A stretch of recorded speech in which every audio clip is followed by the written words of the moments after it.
Hello friends, चलिए start करते हैं chapter number 5 admission of partner के नेक्स्ट क्वेश्चन नंबर 71 से। Following is the balance sheet of the firm आशीर्वाद owned by A, B and C who share profit and losses of the business in the ratio 3:2:1। यहाँ पर इनकी एक बच्चे balance sheet दे रखी है। इस बैलेंस शीट में देखेंगे तो कुछ भी पार्टनर्स में बांटने वाला भी फिलहाल नहीं नजर आ रहा है हमें। एडजस्टमेंट्स को चेक करते हैं। On 1st April 2021, they admit D as a partner on the following conditions। देखिए क्या क्या कंडीशंस हैं। फर्स्ट कंडीशन यहाँ पे बोल रहा है D will bring in 1,20,000 as his capital and 30,000 as goodwill premium for a quarter of the share in the future profit losses of the firm। तो इसका मतलब यहाँ पर जो D एक तो कैपिटल का पैसा लेकर के आ रहा है, गुडविल का पैसा लेकर के आ रहा है और उसका जो शेयर होगा वो 1/4 शेयर होगा बेटा। चलिए यहां तक की इंफॉर्मेशन में पता चल गई। नेक्स्ट देखते हैं क्या बोला है। Value of the fixed assets of the firm will be increased by 10% before the admission of D. तो जितने भी हमारे फिक्स्ड एसेट्स होंगे अब इनमें सबकी वैल्यू को 10% से आपको यहां पर बढ़ाना होगा बेटा। Mohan and old customer whose account was written off as bad debt has promised to pay 3,000 in full settlement of his due. देखिए एक तो पहले से बैड डेट था, उसके बाद अब इसके ऊपर प्रॉमिस। तो यहाँ पर जब भी कोई प्रॉमिसेस होते हैं उसकी कोई जगह नहीं होती बेटा हमारी अकाउंटिंग के अंदर। हम प्रॉमिसेस पर विश्वास नहीं करते, हम तो एविडेंसेस पर विश्वास करते हैं, हम तो सोर्स डॉक्यूमेंट्स पर विश्वास करते हैं। हम अकाउंटेंट्स हैं, हम सीएस हैं बेटा, तो हमें प्रॉमिसेस से कोई लेना देना नहीं होता। तो हमारे लिए ये जो बात लिखी गई है, ये जो सी ट्रांजैक्शन लिखी गई है, इसका कोई मतलब नहीं है, इसका कुछ भी नहीं करना है। अब हमें इससे कोई मतलब नहीं है, तो आप इसको इग्नोर कर देंगे क्योंकि हम लोग प्रोमिसेस पर अकाउंटिंग नहीं कर सकते। Future profit and losses of the firm will be shared equally by all the partners. तो यहां पर अब सबका जो शेयर होगा वो इक्वल कर दिया गया, तो चेंज हो गया profit sharing ratio. Pass necessary journal entries, revaluation account, capital account and balance. तो यहां पर आपको 4 काम करने हैं बेटा। तो चलिए स्टार्ट करते हैं हम लोग। अब यहां से हम लोग स्टार्ट करेंगे बेटा, और सबसे पहले हम लोग जर्नल एंट्रीज को चेक कर लेते हैं। तो बेटा सबसे पहले जो जर्नल एंट्रीज हमें करनी है, उस जर्नल एंट्रीज में आपको, क्योंकि यहाँ पर एडमिशन ऑफ ए पार्टनर हो रहा है, तो जो भी पार्टनर यहाँ पर पैसा लेकर के आ रहा है हम लोग उसकी एंट्री करेंगे। और अगर आप यहाँ देखेंगे तो यहाँ पर जो फर्स्ट पॉइंट है वो भी यही बोल रहा है, ठीक है। तो अब हमें डी का जो 1,20,000 रुपये और 30,000 रुपये की प्रीमियम लेकर के आ रहा है वो हम पहले उसकी एंट्री कर लेते हैं। तो ये जो अमाउंट अब हमारे पास आ जाएगा वो आ जाएगा हमारे बैंक अकाउंट में। तो ये हो गया क्वेश्चन नंबर 71 का first journal entry.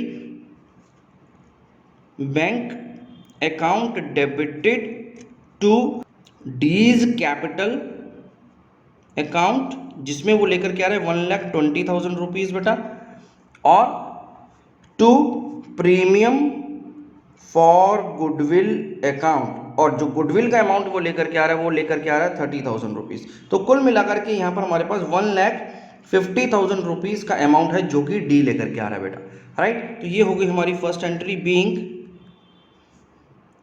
Capital and premium for goodwill brought by D. Next entry को देखते हैं बेटा, सेकंड एंट्री जो यहां पर होगी। अब क्योंकि अब हमारे पास यहां पर गुडविल आ गई है बेटा, तो हमें इस गुडविल को डिस्ट्रीब्यूट भी करना होगा। तो चलिए इसको हम लोग डिस्ट्रीब्यूट करेंगे। तो इस केस में ये जो प्रीमियम फॉर गुडविल है, प्रीमियम फॉर गुडविल अकाउंट को अब आपको यहाँ डेबिट करना होगा, जिसकी वैल्यू है 30,000 रुपीज। और आप इसको किस में डिस्ट्रीब्यूट करेंगे और किसको डिस्ट्रीब्यूट करेंगे, ये हमें अपने ओल्ड पार्टनर्स को उनके सैक्रिफाइसिंग रेशियो में डिस्ट्रीब्यूट करना है बेटा। तो यहाँ पर सबसे पहले हमें ये देखना पड़ेगा कि इनका सैक्रिफाइसिंग है कितना। तो चलिए उसकी सैक्रिफाइसिंग को चेक करने के लिए अगर आप देखिए बुक में, तो आपके पास एक तो ओल्ड रेशियोज दे रखे थे बेटा, और उसके बाद हमें ये भी बता दिया कि इनका जो फ्यूचर में रेशियो होगा वो इक्वल होगा। तो इसका मतलब यहाँ पर रेशियो चेंज हो रहा है, तो आपको सैक्रिफाइसिंग और गेनिंग रेशियो की कैलकुलेशन को करना पड़ेगा। तो चलिए यहाँ पर हम लोग एक वर्किंग नोट बनाएंगे। तो इस वर्किंग नोट में हम लोग सैक्रिफाइसिंग और गेनिंग रेशियो की डिस्कशन करेंगे बेटा। तो देखो सबसे पहले यहाँ पर ये जो वर्किंग नोट में हम लोग बात करने वाले हैं कैलकुलेशन ऑफ सैक्रिफाइसिंग या फिर गेनिंग रेशियो। अब हमारे यहाँ पर 3 पार्टनर्स हैं, ए, बी और सी, तीनों का हमें देखना है। तो ए का जो ओल्ड शेयर है बेटा वो है 3/6 और न्यू शेयर अब इसका होने वाला है 1/4, क्योंकि इक्वल शेयर्स बोले गए हैं चारों पार्टनर्स के। तो अगर मैं इससे यहाँ पर इसका सैक्रिफाइसिंग रेशियो निकालूंगा तो ये आ जाएगा 24 और क्रॉस मल्टीप्लीकेशन करके 12 - 6 दैट इज 6/24, तो यहाँ पर सेक्रीफाइस हो गया ए का 6/24 से। इसी तरह से बी की अगर मैं बात करूँ तो बी का जो शेयर था वो 2/6 था बेटा ओल्ड शेयर, न्यू शेयर 1/4 है। इसको भी हम लोग इसी तरह से क्रॉस मल्टीप्लिकेशन करके बात करेंगे तो 8 - 6 दैट इज 2/24। सी को देख लेते हैं, सी का जो शेयर था बेटा 1/6 का था माइनस 1/4 जो नया शेयर है इसका, इसको अगर आप क्रॉस मल्टीप्लिकेशन करेंगे तो ये आ गया 4 - 6। ओहो, यहाँ पर देखिए ये -2/24 आ रहा है बेटा, इसका मतलब क्या है कि यहाँ पर इस पार्टनर को गेन हो रहा है बेटा। तो सी जो कि ओल्ड पार्टनर है वो भी गेन करने वाला है, तो यहाँ पर हमने पढ़ी सेक्रीफाइसिंग और गेनिंग रेशियो, यहाँ पे हमें पता चल गया। अब इसी के बेसिस पर हमें यहाँ पर प्रीमियम ऑफ गुडविल को डिस्ट्रीब्यूट करना होगा।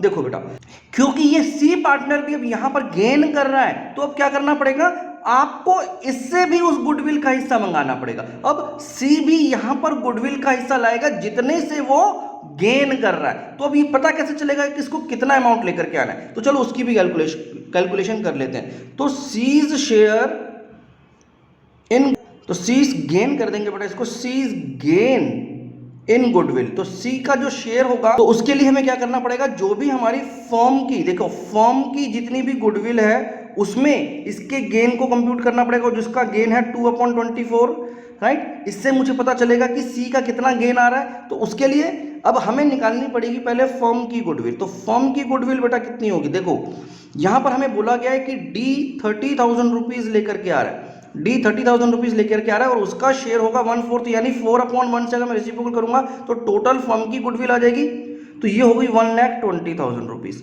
तो ये तो होगी मेरी फर्म की गुडविल, राइट। तो अब हमें सी का अगर यहाँ पर शेयर निकालना है तो कितना निकल गया, तो 1,20,000 रुपीज फर्म की गुडविल में से उसको 2/24 जो उसका गेन है वो लेकर के आना है, इसका मतलब कितना आ गया 10,000 रुपीज। तो 10,000 रुपए का अमाउंट सी का शेयर होगा जो कि वो कंपनसेशन में ए और बी को देगा बेटा, राइट। तो 10,000 रुपए का अमाउंट सी को देना है यहाँ पर।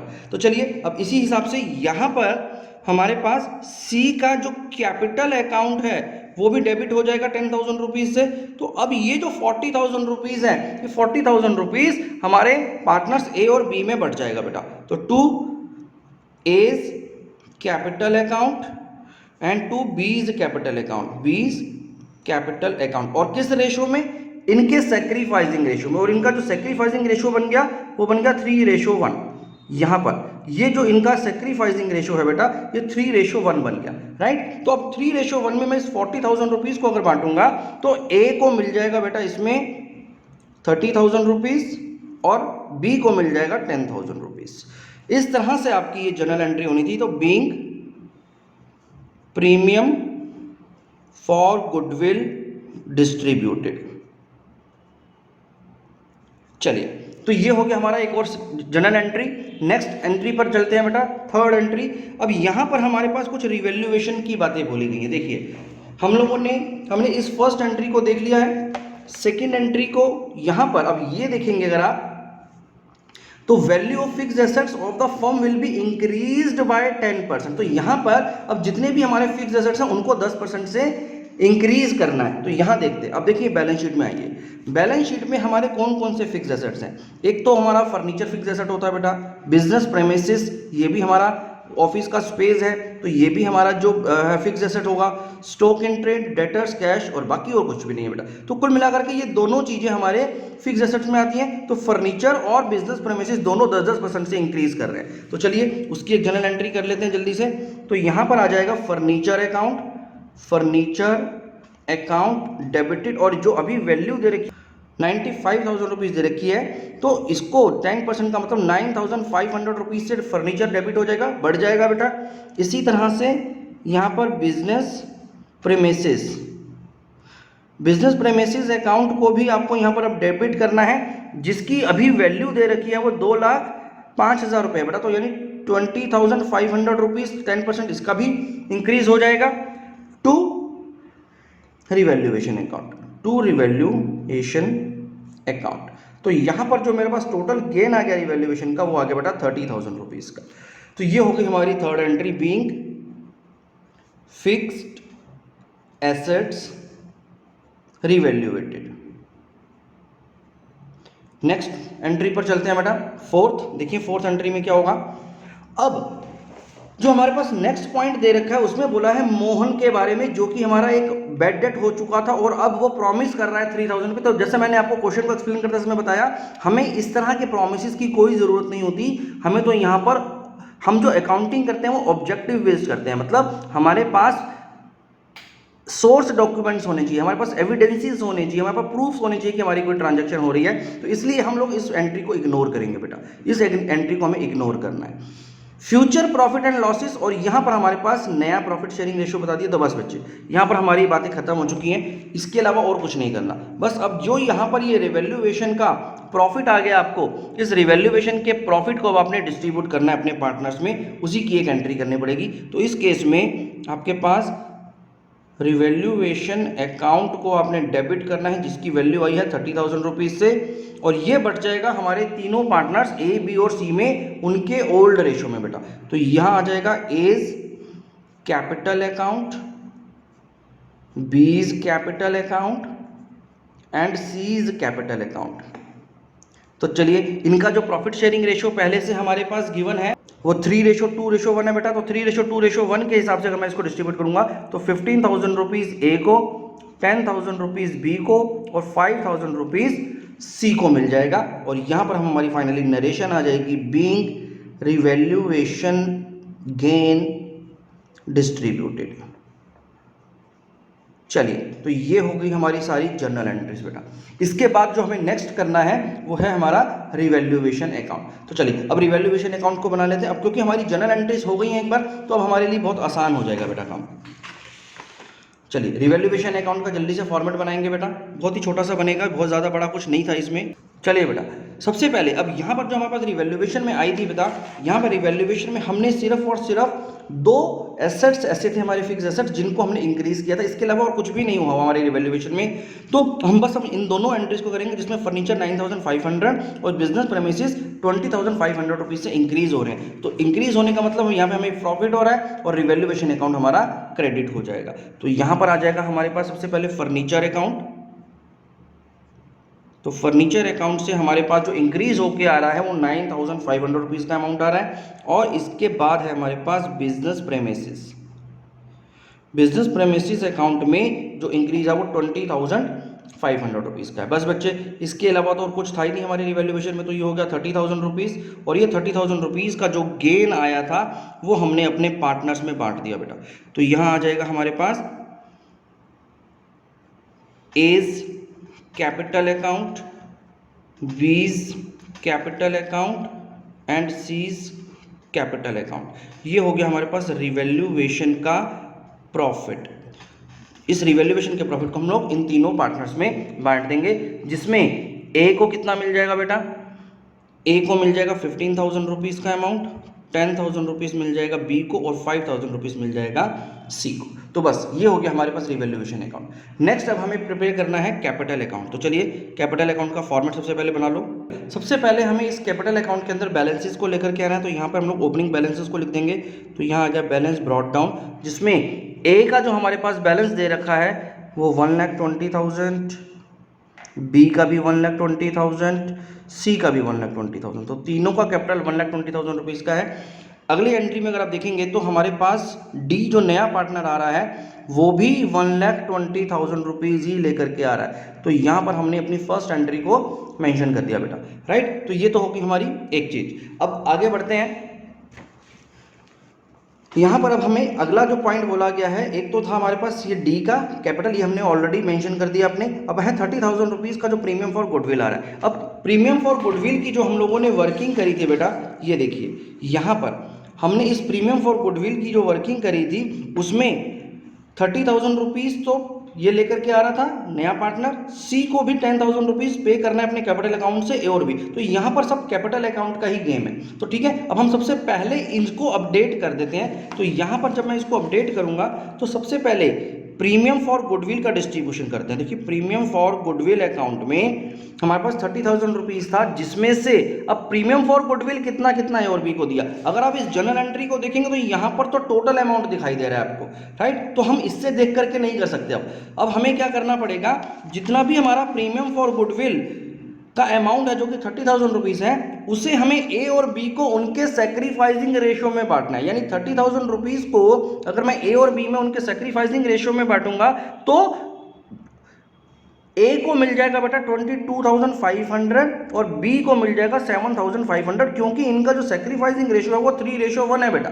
तो 3:1 में मैंने 30,000 रुपीज़ को इस तरह से बांटा।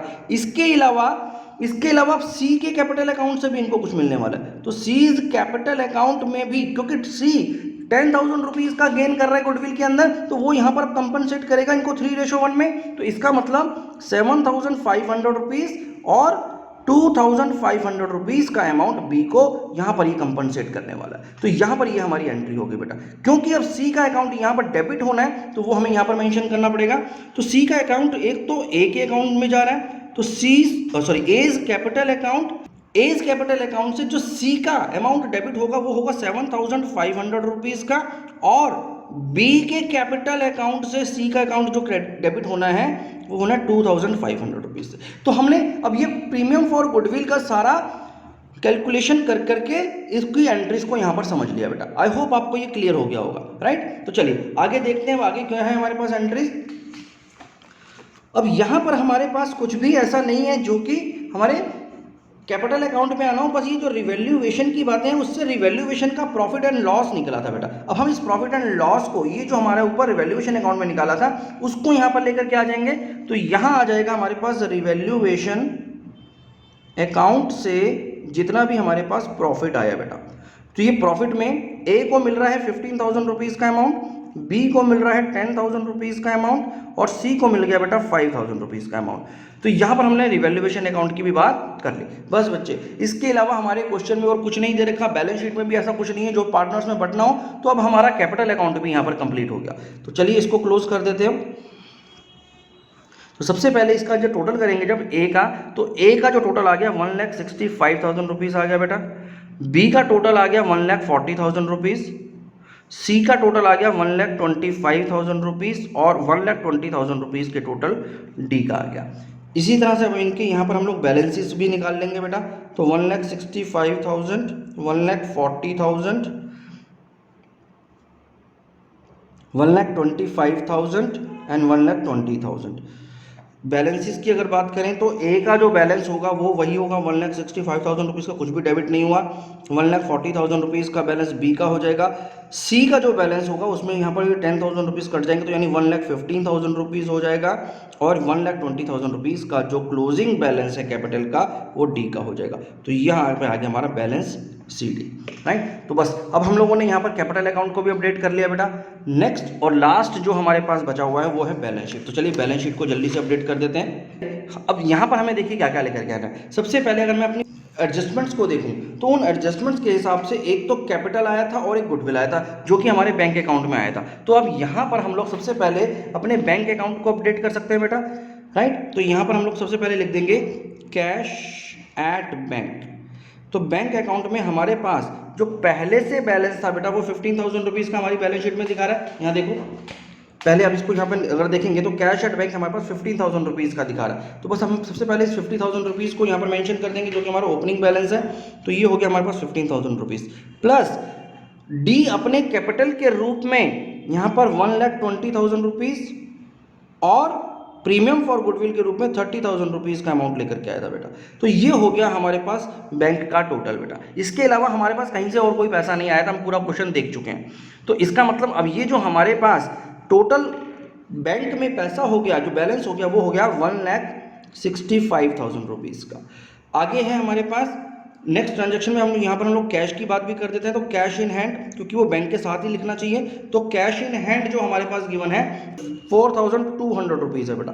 तो 4,200 रुपीज़ का हमारे पास कैश है। अब अगली एंट्रीज को देखते हैं बेटा। देखिए अगली एंट्री में हमारे फिक्स एसेट्स 10% से इंक्रीज हो रहे हैं। तो चलिए फिक्स एसेट्स को पहले यहाँ पर मेंशन कर देते हैं। इसमें फर्स्ट है हमारे पास फर्नीचर जो अभी तक 95,000 रुपीज़ का था, इसमें अब इंक्रीज हो गया 9,500 रुपीज़ का। जो टोटल ऑफ फर्नीचर की मेरे पास वैल्यू आ गई बेटा वो आ गई 1,04,500 रुपीज़ की। इसी तरह से अब हमारे पास नेक्स्ट है बिजनेस प्रेमिसेस।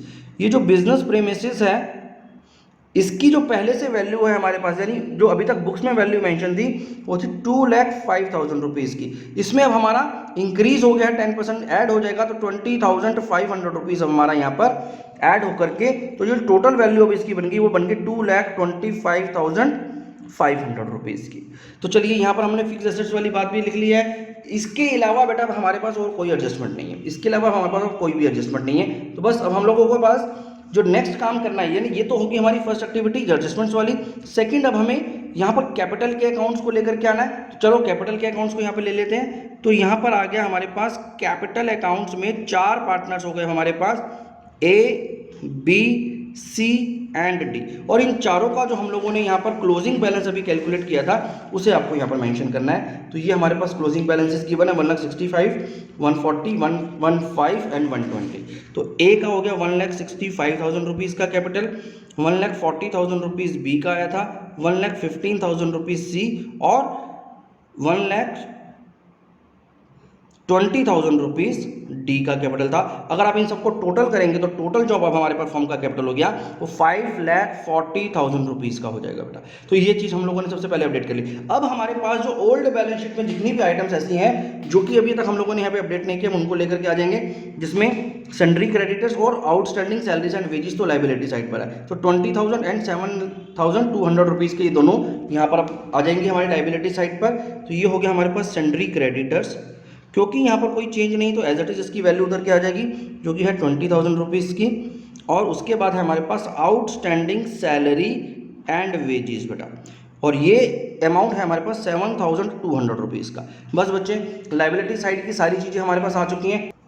इसके अलावा बस हमारे पास बच्चा एक स्टॉक है जो कि 40,000 रुपीज़ का, तो उस 40,000 रुपीज़ के स्टॉक को और डेटर्स जो कि 28,000 रुपीज़ का है, मुझे इसको लेकर के आना है। बाकी सब कुछ हमारे यहाँ पर आ चुका है। तो अब हम लोग स्टॉक इन ट्रेड 40,000 और डेटर्स 28,000 रुपीज़ को अपनी बैलेंस शीट में लेकर के आ जाए। स्टॉक बेटा 40,000 रुपीज़ और इसके अलावा डेटर्स है हमारे पास वो है 28,000 रुपीज़ के। तो 28,000 रुपीज़ के हमारे पास यहाँ पर डेटर्स आ गए, राइट। तो चलिए इसके अलावा बट अब हमारे पास और कुछ नहीं है। अब बाकी सब कुछ हम लोग अपडेट कर चुके हैं। अब हम लोग इसको यहाँ पर टोटल कर सकते हैं। तो चलिए जल्दी से बैलेंस शीट का टोटल कर लेते हैं। अगर आप इस साइड का टोटल करेंगे तो ये टोटल आ जाएगा 5,67,200 रुपीज़। इसी तरह से यहाँ पर भी जब आप इसको अपडेट करेंगे तो 5,67,200 रुपीज़ का टोटल आपका यहाँ आ जाएगा। तो यहाँ पर हमारी ये बैलेंस शीट मैच हो गई है बेटा, और यहीं पर हमारा ये क्वेश्चन भी खत्म हो गया। तो आई होप आपको ये क्वेश्चन अच्छे से समझ में आ गया होगा बेटा। नेक्स्ट वीडियो में हम लोग नेक्स्ट क्वेश्चन को करेंगे। Thank you very much.